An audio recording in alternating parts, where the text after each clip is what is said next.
On est soit toujours trop mince, trop grosse, trop sexy, pas assez sexy, trop maquillée, pas assez maquillée. C'est comme, à un moment donné, il faut juste apprendre à faire « Je me fous de ce que les autres pensent de moi, je vais juste faire ce que moi j'ai le goût de faire et tant pis pour le reste. »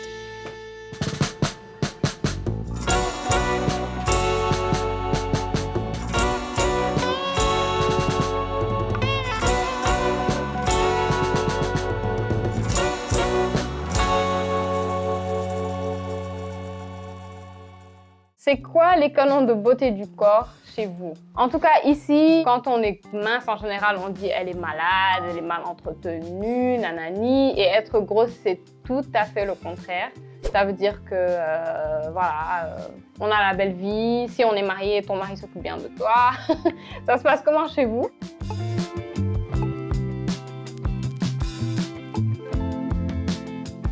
Et à chaque fois, on me dit « Mais tu vas pas grossir, toi, tu vas rester mince à chaque fois !» Et du coup, à force de me le répéter, j'ai pris un petit remède de grand-mère qui s'appelle l'huile de fenugrec. J'essaye de masser toutes les parties que je peux pour qu'elles grossissent naturellement. Mais au final, je trouve que ça marche pas trop. Si ça marche pas, je te propose une deuxième option. Des fausses fesses! Exactement, donc ça fait des ravages ici au Sénégal. Ça existe aussi dans le monde du fitness, dans le monde de la pub. On fait porter des fausses fesses aux femmes pour faire croire qu'elles sont musclées. T'épargnes sur le gym parce que pour 500$ par année, tu peux remplacer ça par des fausses fesses à 15 €. Hey, tabarouette, c'est un deal, ma chère.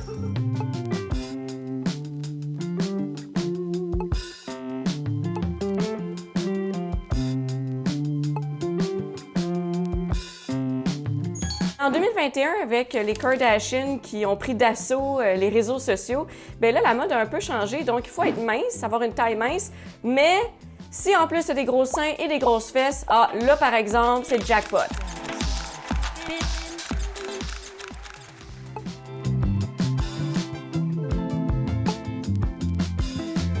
Donc, vous voyez, tu enroules ça de même. Puis là, attention. Je vais y aller aux deux, là, parce que c'est ça. Ça fait longtemps que je l'ai pas mis. Mais j'ai entendu dire que ça a déplacé certains organes, enfin à la longue, quoi, que c'était vraiment pas bon. Sais-tu quoi, Fatima, ça me surprend pas, parce que quand tu portes ça, là, je te dis, là, t'as de la difficulté à respirer, là. Je portais ça une fois de temps en temps dans des événements, mais j'avais tellement de la difficulté à juste comme inspirer de l'air que j'ai décidé de laisser tomber et juste de m'accepter comme j'étais. T'as pas de courbe, tu sais, t'es le même, puis parce que ton chum, quand il va te voir tout nu, ben il va voir que t'as pas de corset, là, tu sais, fait que c'est ça. Pourquoi on se donne tant de mal à vouloir plaire au lieu de, assumer son corps? Pourquoi c'est si compliqué? En fait, quand on est petite, on passe notre temps à nous dire « Oui, faut que tu sois belle, bien apprêtée, toute jolie pour que tu trouves un mari et que t'aies des enfants. » On nous fait croire que ça, c'est la finalité de nos vies, mais si ça nous correspond pas, c'est pas grave non plus. Les hommes regardent les femmes. Les femmes s'observent en train d'être regardées.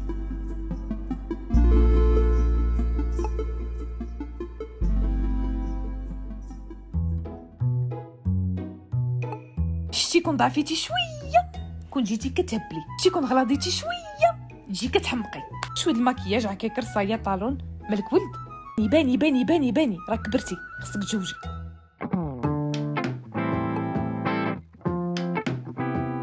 Une culture basée sur la minceur des femmes n'est pas une obsession pour la beauté, mais pour leur obéissance.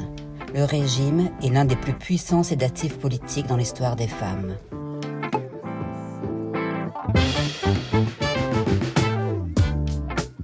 Ce qui me fait capoter, là, c'est que, mettons, moi, je suis considérée comme mince dans ma société, donc je devrais pas avoir de complexe, mais j'en ai. Je trouve que mon ventre est mou, je trouve que j'ai un double menton. Mais tu sais, une personne handicapée ou une personne trans, comment elle vit toute cette pression sociale?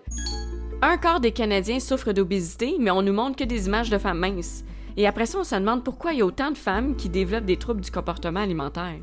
Environ 9 personnes sur 10 qui souffrent des troubles du comportement alimentaire, ce sont des femmes. Le fait que dans la société dans laquelle on vit, la valeur d'une femme dépende beaucoup de son aspect physique, ça a très probablement un grand rôle à jouer dans ce chiffre. Et il y a notamment un symptôme que l'on retrouve dans l'anorexie mentale qui s'appelle la dysmorphophobie. Ça se traduit par le fait d'avoir une vision complètement erronée de son propre corps. Par exemple, en se regardant dans la glace, des personnes vont se voir avec 20 kilos de plus, avec des bourrelets, alors que dans la réalité, elles sont dans un état de maigreur extrême.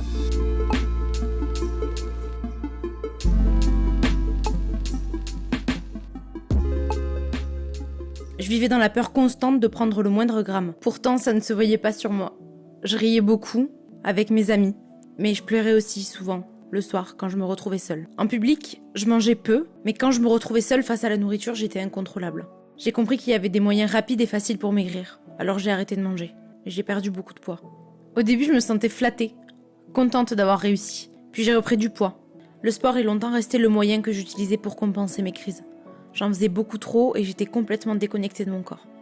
Par le plus grand des hasards, je suis tombée sur des comptes Instagram qui parlaient de TCA, de grossophobie, de diète culture. Je n'étais pas seule. Et beaucoup de femmes racontaient des histoires similaires à la mienne. Et puis un jour, j'ai accepté de faire la paix avec mon image et de donner la parole à mon corps. Il a grossi, repris sa place. Aujourd'hui, comme tous les jours depuis le début de ma guérison, j'ai une pensée pour toutes ces personnes qui souffrent en silence de leur TCA. Waouh, vraiment, ton témoignage est vraiment très très touchant, Océane. Merci beaucoup d'avoir partagé avec nous. Franchement, de mon côté, je n'avais vraiment aucune idée de la douleur cachée derrière les troubles alimentaires. Ça me fait un peu penser à l'histoire d'Adèle, par exemple. Elle, c'est tout à fait le contraire. Enfin, elle était grosse, elle a perdu du poids. Et les gens la critiquent parce qu'elle a perdu du poids.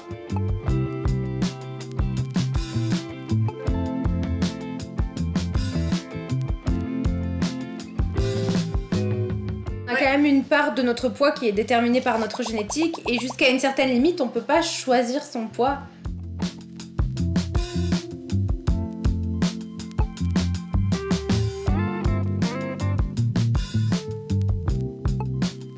Comment tu as vécu ou perçu ma prise de poids? Je l'ai pas plus perçu que ça, si ce n'est par le prisme de ton propre regard sur toi-même. Je l'ai pas mal vécu et j'ai peut-être même bien vécu dans le sens où toi, en fait, sur la durée, ça t'a permis aussi de t'affirmer. Quel conseil tu aimerais donner aux partenaires de personnes qui, comme moi, ont eu des variations de poids importantes? En tant que conjoint ou conjointe, si t'arrives pas à accepter ça, ça sert à rien. Vaut mieux arrêter, faut juste être présent, rassurer la personne.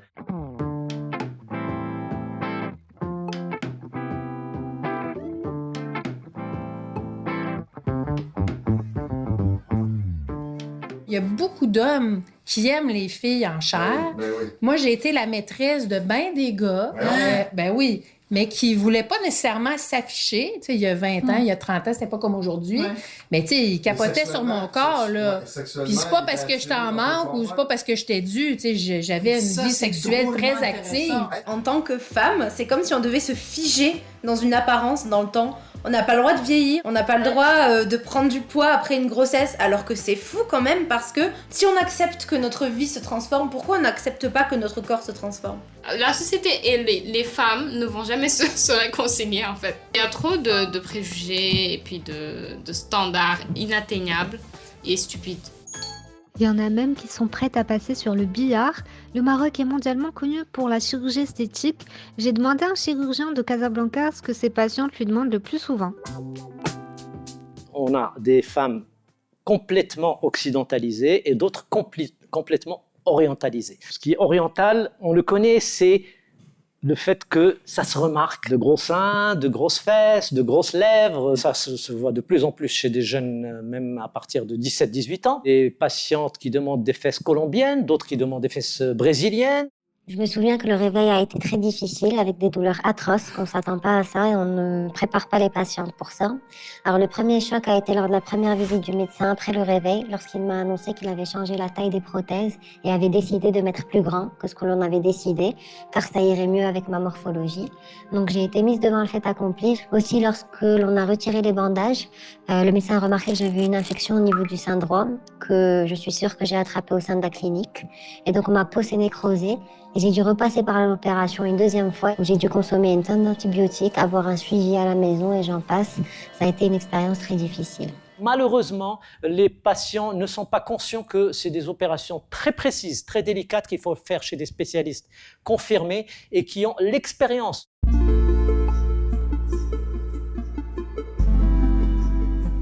On brainwash les femmes à se complexer pour après ça aller souffrir pour être belles. On n'est pas malade pour aller se taper une chirurgie, là. Puis moi, je me dis, tant que les hommes sarrés au Canada ressembleront pas à ça, ben moi, là, je me ferai pas de chirurgie plastique. OK? Moi, j'aime mes cheveux, comme vous pouvez le voir, ils sont très beaux. Ma forme aussi, j'aime bien ma forme, ma silhouette. Moi, j'aime mes yeux. Moi, j'aime bien mes jambes. Et mes mains. Moi, c'était très dur la relation avec mon corps. J'essaye enfin de l'accepter dans son ensemble. Je vais pas dire j'adore cette partie de mon corps ou je déteste celle-là. J'essaye, voilà, de l'accepter dans son entièreté. Full package. En fait, on est qu'un, non?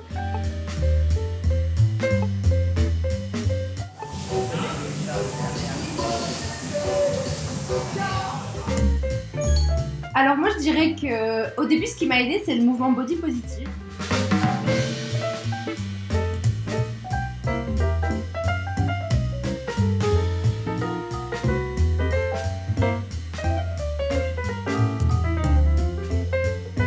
Quand j'ai découvert le mouvement body positive, je me suis dit pourquoi j'ai honte de mon corps en fait?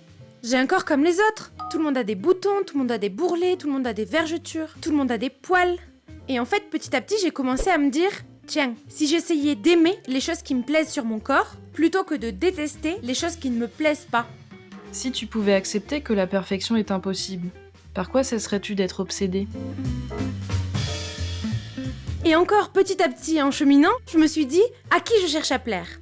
Et c'est comme ça que je me suis dit tout simplement, il faut que je m'aime dans mon entièreté, parce que j'ai pas besoin de plaire aux autres.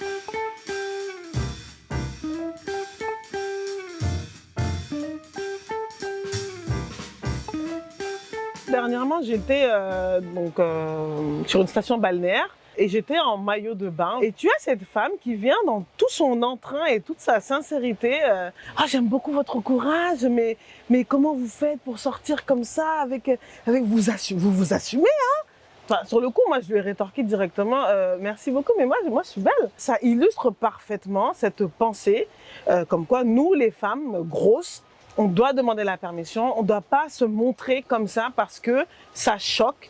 Venez, on s'en fout en fait. Venez, on est qui on est. Venez, on est grosse. Voilà, on assume. Et quand tu as envie de maigrir comme Adèle, tu maigris. Voilà, c'est ça mon... J'adore cette femme. C'est quoi son compte Instagram? Et imagine pour les ados, nous on est des adultes puis ça nous affecte. J'ai demandé à ma petite cousine ce que ça lui faisait de voir autant de corps de femmes sur Internet. À mon avis, les réseaux sociaux ont un impact positif sur la perception de notre corps.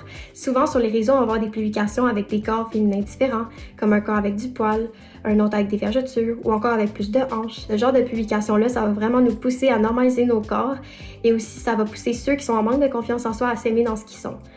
Les gens de notre âge, ils vont souvent avoir tendance à comparer leur corps à d'autres personnes, surtout à des mannequins par exemple. Il y a justement des influenceurs sur les internets qui sont là pour nous faire rappeler que c'est pas la réalité, qu'en fait la réalité c'est que chaque corps est différent, aucun se ressemble, puis que ton corps à toi, il est unique, puis il est pas moins normal qu'un autre. Oh, c'est bien qu'à son âge, elle pense comme ça. Moi, j'ai l'impression que notre génération, elle est complètement fichue. Au final, ce qu'il faut comprendre, c'est que tous les corps sont parfaits. Est-ce que vous êtes d'accord avec moi, les filles? Tout à fait d'accord avec toi. Et ce qui est important, c'est de savoir qu'on ne peut être que soi-même. Donc, autant apprendre à s'aimer et à s'accepter. Du coup, les filles, la prochaine fois, est-ce que ça vous dit qu'on parle de comment connaître son corps et le défendre? Oui! Bah, à la prochaine!